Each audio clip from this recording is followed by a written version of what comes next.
గురూజీ నక్కలపాలెం నుంచి లలిత కాలర్ లైన్లో ఉన్నారు, వారితో మాట్లాడదాం. హలో హలో, నమస్కారం అండి లలిత గారు. మీకు నమస్కారం అండి. నమస్కారం అండి. ఎవరి గురించి తెలుసుకోవాలనుకుంటున్నారు? నా భర్త గురించి అండి. తప్పకుండా అండి. మీ భర్త గారి పేరు, నక్షత్రం చెప్పండి. ప్రసాద్ అండి. పూర్తి పేరు అయితే వాళ్ళ అమ్మ నాన్న పెట్టింది ఆంజనేయ వెంకట వరప్రసాద్, అయితే వరప్రసాద్ అని పిలుస్తామండి ఇక్కడ. ఓకే. నక్షత్రం? నక్షత్రం వచ్చి కృత్తికా నక్షత్రం అండి. సరేనండి, మాట్లాడండి గురూజీతో. నమస్తే అమ్మా. నమస్తే గురూజీ. నీకు పాదావి కొన్ని వేల వేల కోటి మీ అమ్మ నాన్నకి. అసలు మాకు ఇంత దేవుని ప్రసాదించినందుకు ఆ దేవుడికి ఏమంత ప్రూవ్ అవ్వాలో అసలు మాకు అర్థం కావట్లేదు గురూజీ. మేము ఎంత కర్మల్లో బాధల్లో ఉంటాము. మాకు పూర్వ జన్మను అందించారు మీరు ఇప్పుడు లేట్గా వచ్చి. ఆ పరమేశ్వరుని ఆశీస్సులు తల్లి. చెప్పండి అమ్మా. నేను 3 సంవత్సరాల నుంచి నేను మీ ఫోన్ కాల్ పెడతానే ఉన్నాను గురూజీ. మీరు చెప్పిన యోగక్షేమాలన్నీ చూస్తున్నాను, చేస్తున్నాను. నా ప్రయత్నించినట్టు మీరు చెప్పిన ఈ అందరికి బాగాలేని ఈ హెల్ప్ గురించి, ఆరోగ్యాల గురించి అన్ని చెప్తున్నాను. శుభం తల్లి, మంచిది. మేము చాలా బాధలో ఉన్నాం సార్. ఏం పని చేస్తారు వరప్రసాద్ గారు? వ్యవసాయం చేస్తాడు. కృతికా నక్షత్రం ఎన్నో పాదం? 1వ పాదమా 3వ పాదమా? 4వ పాదం. 4వ పాదం, వృషభ రాశి. సరే తల్లి. వ్యవసాయం అంటే ముందటి నుంచి వ్యవసాయమేనా?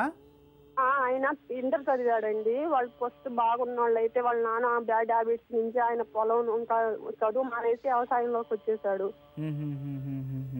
ఎన్ని ఎకరాలు ఉంది తల్లి పొలము? అంటే మేము ఉన్నది 5 అయితే పెళ్లి చేసేటప్పుడు మోసం చేసేసారండి. అప్పుడు 10 అన్నారు. మొత్తం అమ్ముకొని 3 ఎకరాలు మీరు ఇచ్చారు. ఇప్పుడు 5 ఎకరాలు ఉన్నాయా?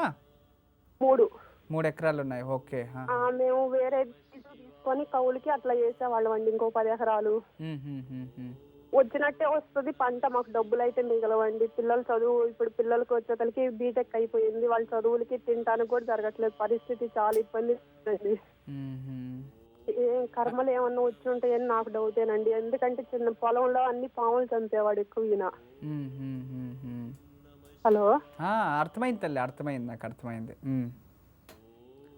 మీ కులదేవత ఎవరమ్మా? ఇంటి దేవుడు? ఫస్ట్ శివుడు అంటండి. అమ్మవారు? అమ్మవారు లేదు, ఆంజనేయ స్వామి. ఇప్పుడైతే ఆంజనేయ స్వామి. సరే తల్లి.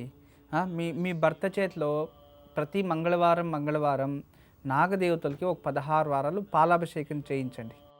ఈ జంట నాగులు లేదో అంటే ఈ నాగదేవతలు రావి చెట్టు, వేప చెట్టు ఉంటాయి కదా, మీ ఊళ్ళో ఉన్నాయా?